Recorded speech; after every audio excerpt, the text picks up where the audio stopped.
오늘은 어린이 주일입니다. 어느 해, 여느 해 어린이 주일과 달리 오늘이 절실하게 느껴지는 이유는 어린이가 없는 어린이 주일을 지켜야 하기 때문입니다. 코로나19 사태로 인해서 아이들이 집 밖으로 나오지 못하지요. 개학은 아직도 미정입니다. 요셉이는 중학생인데 아직까지 중학교 교실도 못 가봤습니다. 무엇보다도 전국에 있는 주일학교가 다 무너지고 있는데요. 어려운 중에 우리 교회는 온라인으로 예배를 드리고 선생님들이 직접 가정을 찾아가서 얼굴을 보고 오지만 이 불신자의 부모님 아이들이 걱정이에요. 잘 버텨야 될 텐데 공백이 너무 길어지는 것 같아서 좀 마음이 쓰입니다. 그런데 이런 상황 가운데서 맞이한 어린이 주일, 우리가 어린이들을 위해서 무엇을 해야 될까 선명하게 드러나게 되는데요. 이 조속한 학교 정상화와 그리고 우리 주일학교 회복을 위해서 예배 회복을 위해서 기도해야겠습니다. 우리 교단에 계신 우리 선생님들도 너무 힘들고 또 주일학교 우리 교사분들도 너무 힘들고 또 우리 부모님들은 제일 힘드시고요. 아이들은 답답하고요. 그래서 이런 상황을 품고 있는데 마침 제가 어제 머리를 하러 우리 집사님 하시는 헤어샵에 갔어요. 갔더니 거기 뭐 TV가 나오더라고요. 저희 집에 TV가 없어서 그걸 지켜보는데 한 어린애가 나와서 막 노래를 부르는데 너무 구성지게 그 트롯을 잘 부르는 거예요. 그래서 제가 누군가 잘 살펴봤더니 한간에 요즘에 가장 회자되고 있는 그 미스터 땡땡이라는 프로더라고요. 근데 거기에 뭐 말은 많이 들었는데 거의 뭐 시청률이 20%가 넘었다고 들었어요. 근데 이렇게 신기할 줄은 몰랐어요. 어제 제가 보고. 근데 보통 이제 트로트라고 하면 어느 정도 연배가 있는 분들이 나와서 불러야 맛이 있기 마련인데 이 친구는 나이가 굉장히 어린데도 그게 장난이 아니더라고요. 그래서 집에 와서 검색을 해봤더니 이 프로그램에 어린애들이 되게 많이 참여를 한 거예요. 그리고 아이 같지 않는 감성으로 노래를 불러대기 시작하는데 한마디로 조숙한 어린이죠. 조숙한 어린이. 그 중에 제일 눈에 띄는 아이가 이 아이였습니다. 보여주시면요. 이 아시죠? 많은 분이 아실 거예요. 정동원이라고요. 이 국민송자라는 이 별명을 가지고 있다고요. 근데 얘가 몇 살인지 봤더니 딱 요셉이 나이예요. 지금 중학교 1학년 이번에 올라가던데 그런데 목소리는 거의 물노른 30대 같습니다. 더욱 흥미로운 게 이 친구의 출연 이유였는데요. 이 폐암 투병 중인 할아버지를 위해서 TV에 나왔다고 얘기를 하더라고요. 그래서 사연을 들여다보니까 어릴 때 부모님이 이혼을 하시고 엄마가 집을 떠났대요. 그리고 할아버지하고 할머니가 키웠는데 할아버지는 이 부모의 공백을 메우려고 매우 애쓰신 것 같아요. 그래서 상처난 마음 보듬으려고 다친 마음 열어주려고 했고 그러다가 아이가 가수의 재능이 있는 것을 알고 꿈을 열어주기 위해서 되게 노력하셨더라고요.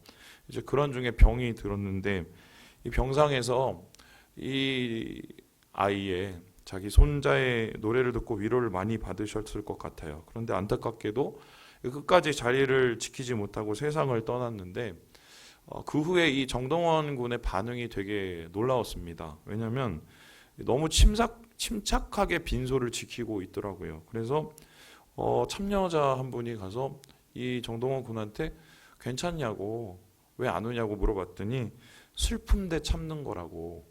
왜냐하면은 울면은 할아버지가 더 안 좋아하셔서 슬픈데 참는다고 이렇게 담담하게 대답을 하더라고요.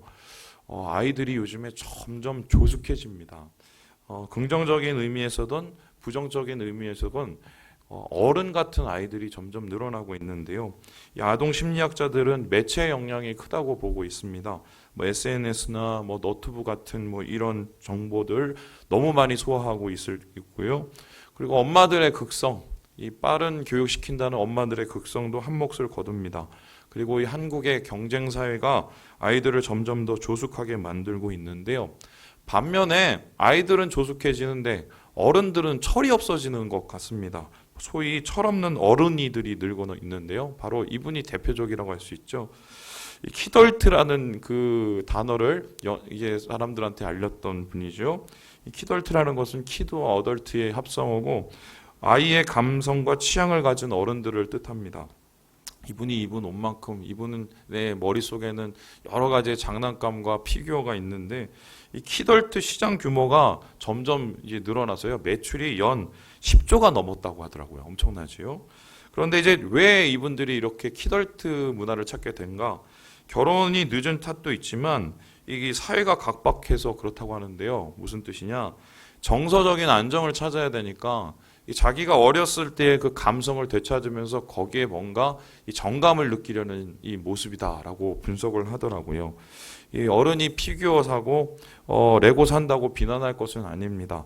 아이들이 조숙해지는 것이 문제는 아니죠. 하지만 진짜 문제는 우리 사회 가운데 어른답지 못한 어른이 점점 늘어나고 있다는 것입니다. 대표적인 게 바로 이 사진일 텐데요. 여러분 이 사진 뭔지 아시나요? 세간의 충격을 빠뜨린 동작구 장롱 살인 사건. 그분이 얼마 전에 붙잡혀서 이렇게 구속 심사를 받고 있습니다. 아시다시피 자신의 어머니와 아들을 동시에 살해했습니다. 이 살해 동기를 조사해 봤더니 돈 때문이었습니다. 어머니하고 금전 문제로 다투다가 70대 노모를 살해했는데요. 더 충격적이었던 게요. 제 기사를 보면서 이게 진짠가 싶었는데 왜 아들을까지 죽였는지를 물어봤어요. 그랬더니 하는 말이 할머니 없이는 혼자서 못 살 것 같다고 죽였다고 하더라고요. 그러니까 자기 나름대로는 아들을 위한다고 죽인 거예요. 이 말이 진심인지 진짜인지 모르겠지만 이분은 자기 합리화에 아주 엄청난 분이고 뿐만 아니라 소통이 안 되는 분 같아요. 아이들이 무엇을 원하고 가정 속에서 아버지의 위치가 어때야 되는지를 전혀 알지 못하고 있는 것인데요. 어른답지 못한 어른, 나이 먹는다고 어른이 되는 것은 아닌 것 같습니다. 우리는 지금 어른 실종 시대를 살고 있는 것 같아요. 단순히 연세 많고 경험 많은 어른이 아니라 어른다운 어른을, 큰 어른을 찾기 힘든 시대입니다. 후세들에게 귀감이 되고 길라잡이가 되어줄 어른이 적습니다. 특별히 요즘에는 세대 간의 이대 올리기 대립이 격화되면서 더욱 그렇습니다. 존경받는 어른, 지혜로운 어른을 찾지도 않고 만나기도 쉽지가 않은 상황입니다. 미국의 대표적인 가정사역 단체인 Focus on the Family라는 곳이 있어요. 이게 이제 사역도 하고 방송도 하는 곳인데 이 설립자인 제임스 답슨 목사님이 아버지에 대한 위치, 어른에 대한 위치를 이렇게 이야기를 하고 있어요. 우리 함께 같이 한번 읽어볼까요? 시작. 한 국가의 생존 여부는 아버지의 지도력에 달려있다. 이게 과장된 말이 아닙니다. 왜냐하면 가정은 공동체의 가장 기초 단위이기 때문에 한 가정이 제대로 서야 나라가 제대로 선다는 건 당연하죠. 그리고 성차별적 발언일지 모르겠지만 아버지의 중요성은 아무리 강조를 해도 아깝지 않습니다. 사역을 하면서 제가 적지 않은 가정들을 만나봤는데 동일하게 느끼는 게 뭔지 아세요? 이 가정을 유지하는 것은 어머니들이에요. 어머니들이 가정을 유지하는데 반면에 가정을 제대로 세우는 것은 아버지일 경우가 많습니다. 누가 더 중요한가가 아니라 감당하는 역할이 좀 다르다고 할 수 있는데요.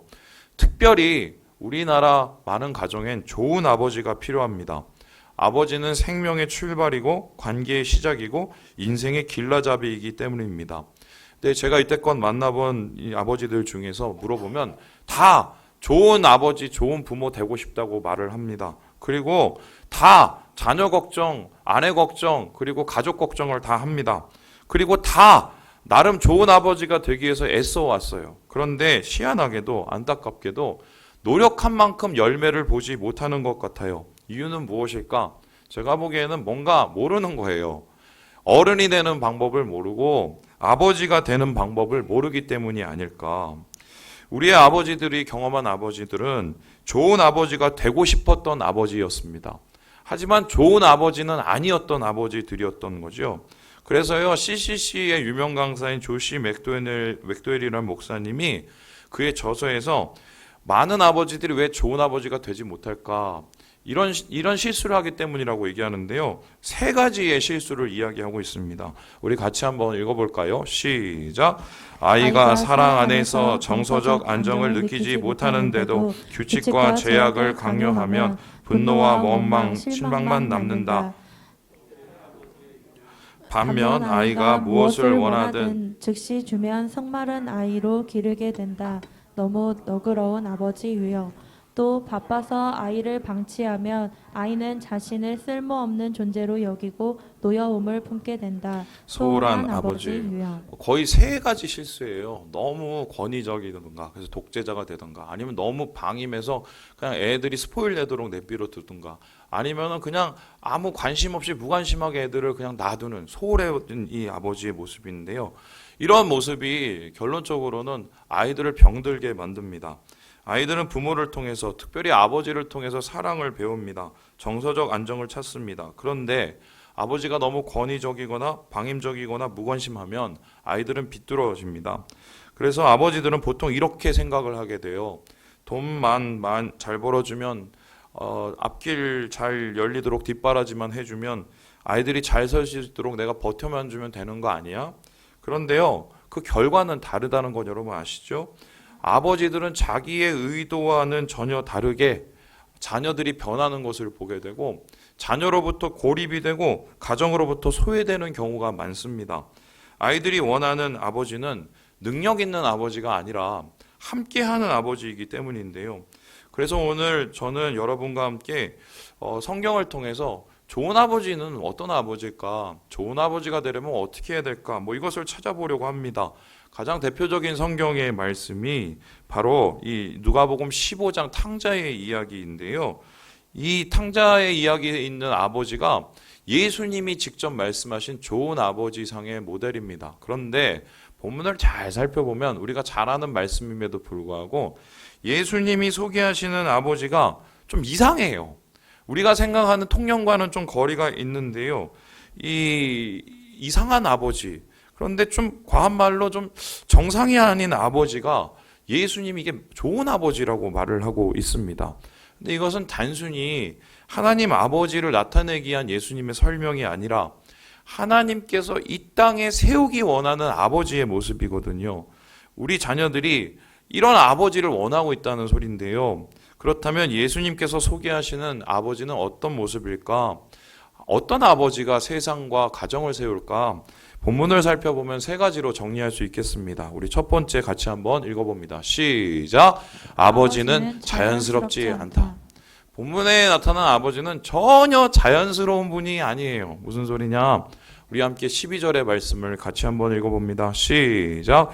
그 둘째가 아버지에게 말하되 아버지여 재산 중에서 내게 돌아올 분깃을 내게 주소서 하는지라.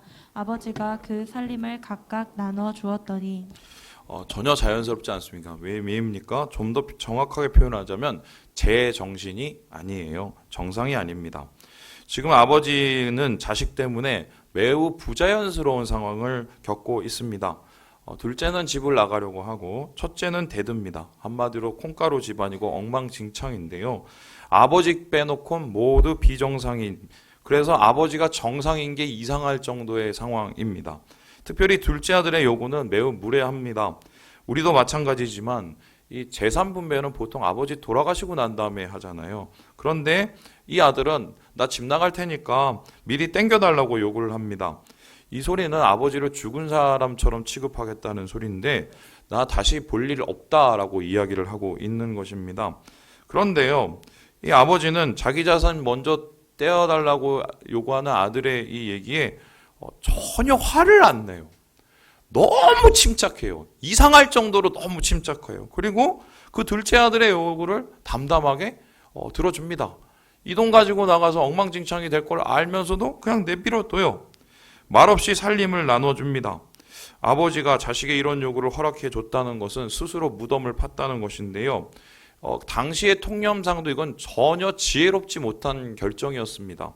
유대의 이 외경 중에 실학서라는 이 외경이 있는데 이게 지혜문헌 중에 하나예요. 그런데 이 지혜문헌에서 이 아들한테 혹은 자식한테 재산을 언제 줘야 되냐를 이렇게 얘기하고 있어요. 같이 한번 읽어볼까요? 시작.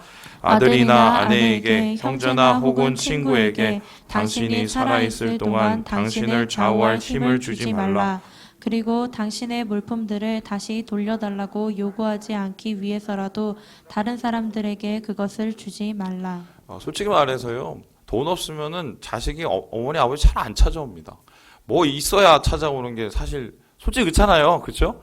그런데 이거는 예나 지금이나 별로 다름이 없었던 것 같아요. 그래서 실학서에서도 이 실학이라는 사람이 그러니까 좀 쥐고 있을 건 쥐고 있어라. 함부로 다 주지 마라 할 정도로 이게 사람이 악하기 때문인데요. 그런데 본문의 아버지는 의도적으로 지혜 없는 자가 됩니다. 무례한 자식이 주는 수모를 다 견뎌냅니다. 그렇다면 아버지가 바볼까요? 왜 이 아버지는 이러한 수모를 견뎌내고 이상한 상황을 그냥 견뎌내고 있을까? 저는 본문에서 한 가지 아버지의 마음을 보게 되는데요. 아버지가 넓어요. 아버지가 넓어요. 둘째를 붙잡아둔들 언젠가는 나갈 것을 알았습니다. 첫째에게 설명을 한들 딴 마음을 품고 있다는 것을 알았습니다. 그래서 아버지는 결단을 합니다. 그래, 내가 다 품어야지 뭐. 내가 병신이 되더라도 다 품어야지. 모두를 품어야만 부자연스러움이 자연스러움으로 변할 수 있다는 것을 믿었기 때문입니다. 이런 아버지 모습을 보고 이렇게 말씀하시는 분이 있겠습니다.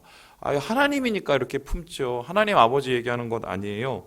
그러나 본문에 나오는 아버지는 단순히 하나님 아버지가 이렇다는 얘기가 아니라요.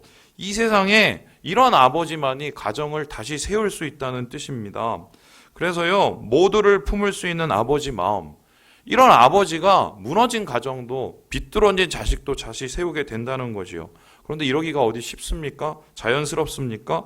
어쩌면 불가능한 일입니다. 하지만 본문의 아버지는 불가능을 가능으로 바꿉니다.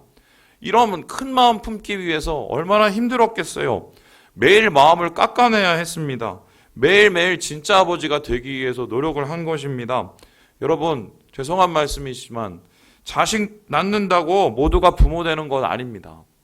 부모가 되기 위해서 노력해야 진짜 부모가 되는 것입니다. 왜냐하면 부모가 되는 것은 자연스러운 일이 아니기 때문입니다.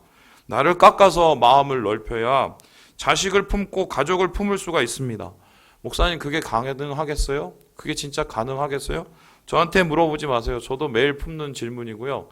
하나님께 물어봐야 될 질문이에요. 그래서 하나님께 이 질문을 매일 할 때 하나님이 해답도 주시고 감당할 수 있는 능력도 주신다. 저는 그렇게 생각합니다. 그래서요, 아버지가 되는 것, 부모가 되는 것 자연스러운 거 아니고요. 넓어야 돼요. 넓어야 돼요. 그 각오가 있어야 돼요. 두 번째, 본문에 나온 아버지의 이상한 모습은 무엇일까? 우리 같이 한번 읽어봅니다. 시작. 권위가 없는 것이 권위다. 권위가 없어요. 근데 그게 권위라고 얘기를 하는데요. 우리 함께 20절의 말씀을 같이 읽어보겠습니다. 시작. 이에 일어나서 아버지께로 돌아가니라. 아직도 거리가 먼데 아버지가 그를 보고 측은히 여겨 달려가 목을 안고 입을 맞추니. 둘째 아들이 이제 본전 생각난 거죠. 굶어 죽게 생겼으니까 야, 집에 가면 종이라도 이만큼은 잘 먹고 살겠다라고 생각하고 돌아갑니다.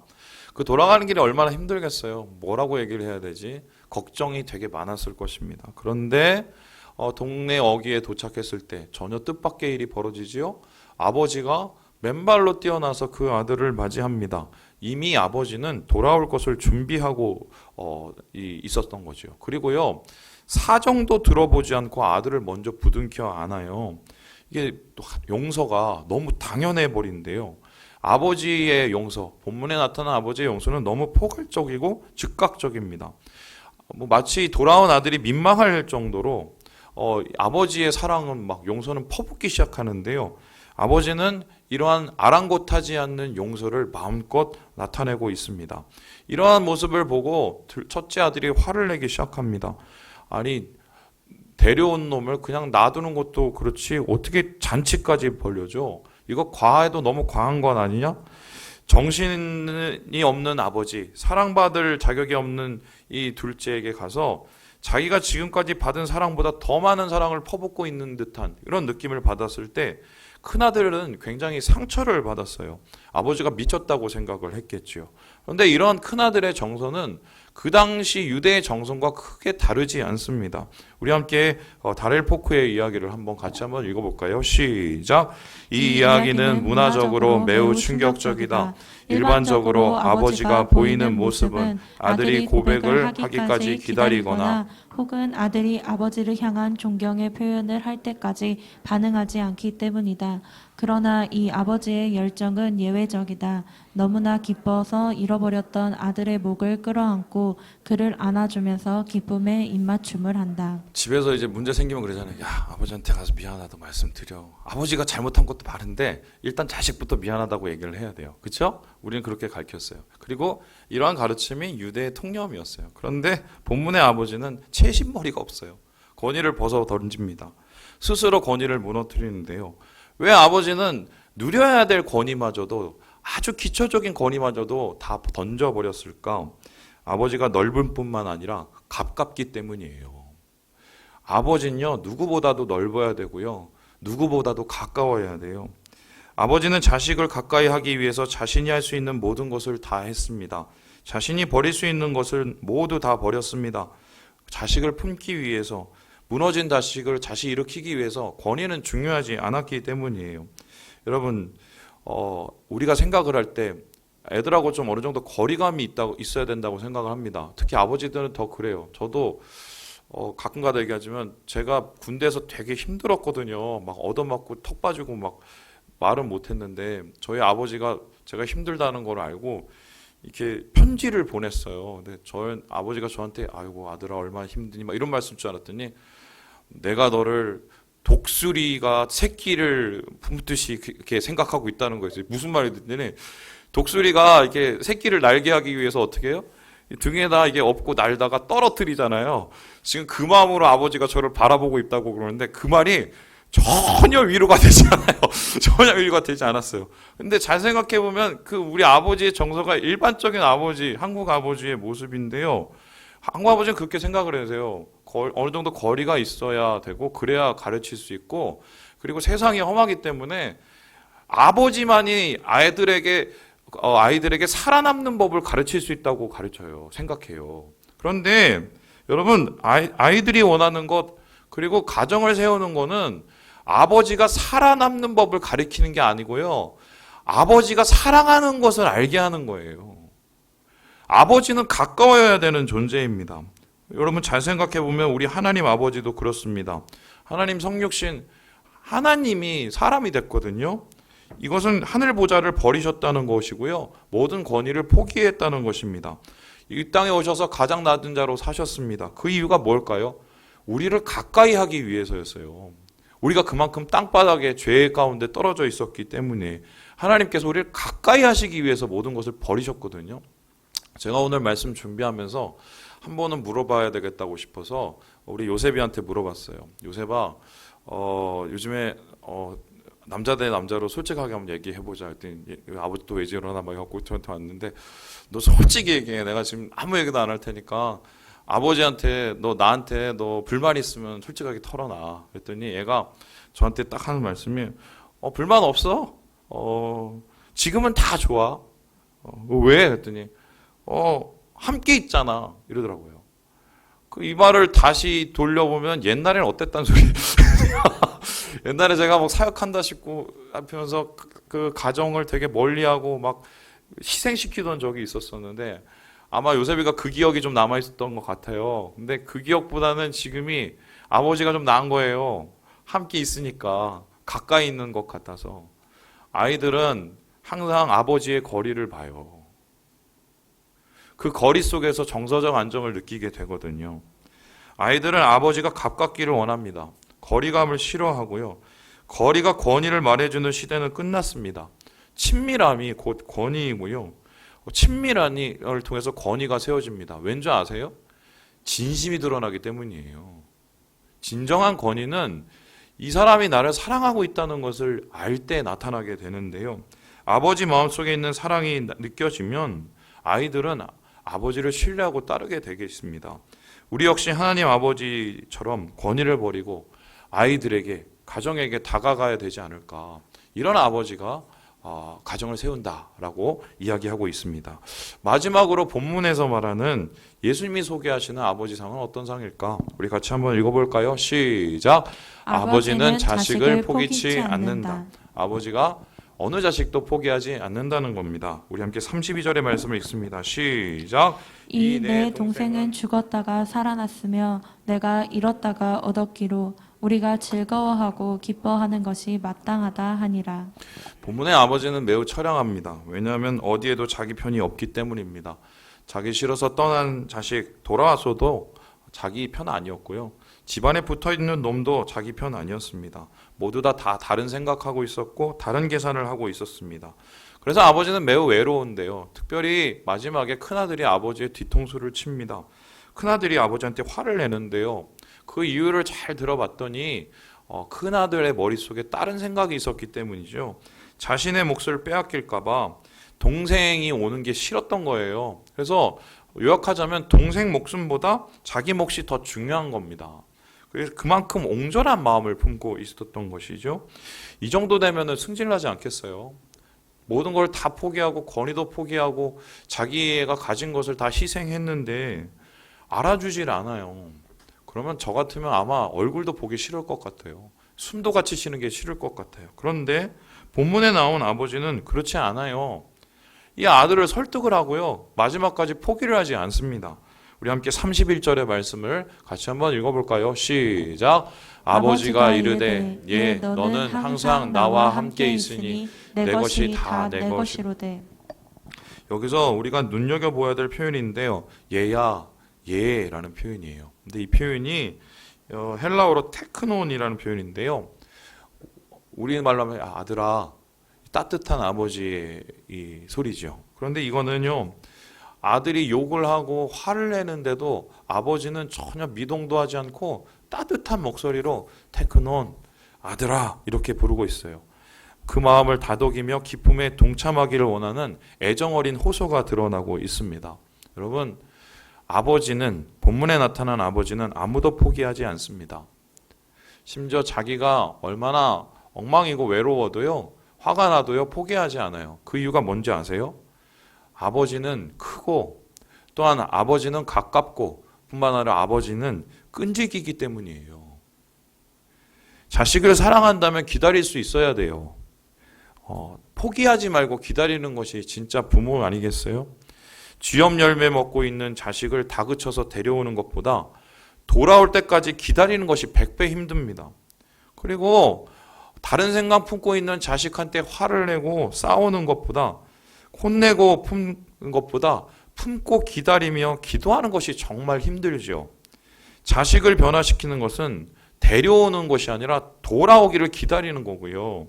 가르치는 것이 아니라 참아내고 기도하는 것이라는 것, 오늘 말씀 속에서 발견하게 되는 것입니다. 우리 하나님이 우리를 이렇게 대하셨습니다.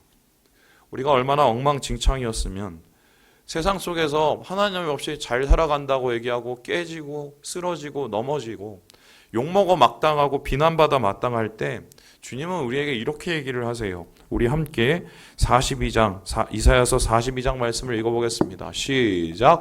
상한 갈대를 꺾지 아니하며 꺼져가는 등불을 끄지 아니하고 진실로 정의를 시행할 것이며 그는 쇠하지 아니하며 낙담하지 아니하고 세상에 정의를 세우기에 이르리니 섬들이 그 교훈을 앙망하리라.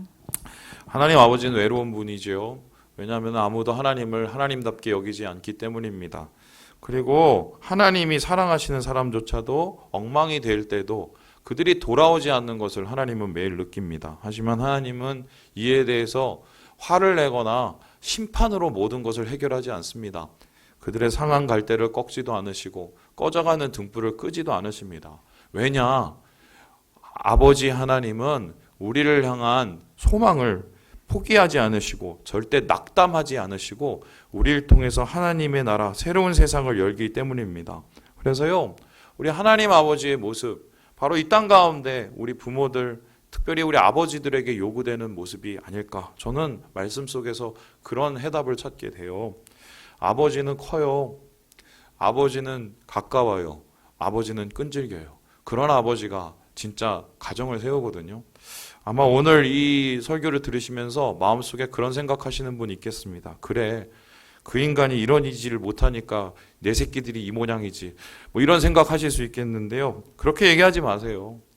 오늘 말씀이 불평의 이유가 되지 않았으면 좋겠습니다. 여러분 한 가지 기억할 게 있는데요.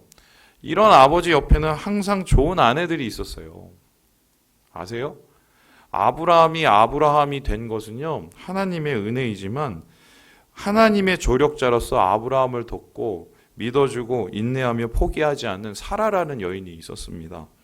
그리고 이 사라는 아브라함이 되었을 때, 열국의 아비로 빛났을 때 함께 열국의 어미가 되어서 하나님 나라를 함께 세워갑니다. 여러분, 우리 아버지들이 그런 아버지들이 될 수 있도록 손을 꼭 잡아주세요. 그리고 남편을 바꿀 수 있는 사람은 아내밖에 없다는 것을 기억하셨으면 좋겠습니다. 그리고 오늘 마지막으로 우리 아버지들한테 제가 간절히 요청합니다. 아직도 안 늦었어요. 아직도 안 늦었어요.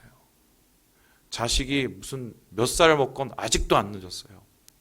큰 마음, 가까운 마음, 끈질긴 마음 포기하지 않으시면, 그 마음을 품고 계시면 부자연스러움을 자연스러워 바꿀 수 있다면 우리에겐 아직 희망이 있습니다. 하나님께서 주시는 이 세계 바라보면서, 부부의 세계가 아니라 하나님 세계 바라보시면서 우리 하나님의 사람으로 하나님의 나라를 만들어 가시는, 가정을 만들어 가시는 우리 모든 형제 자매들 되시길 주님의 이름으로 축원합니다. 기도하겠습니다.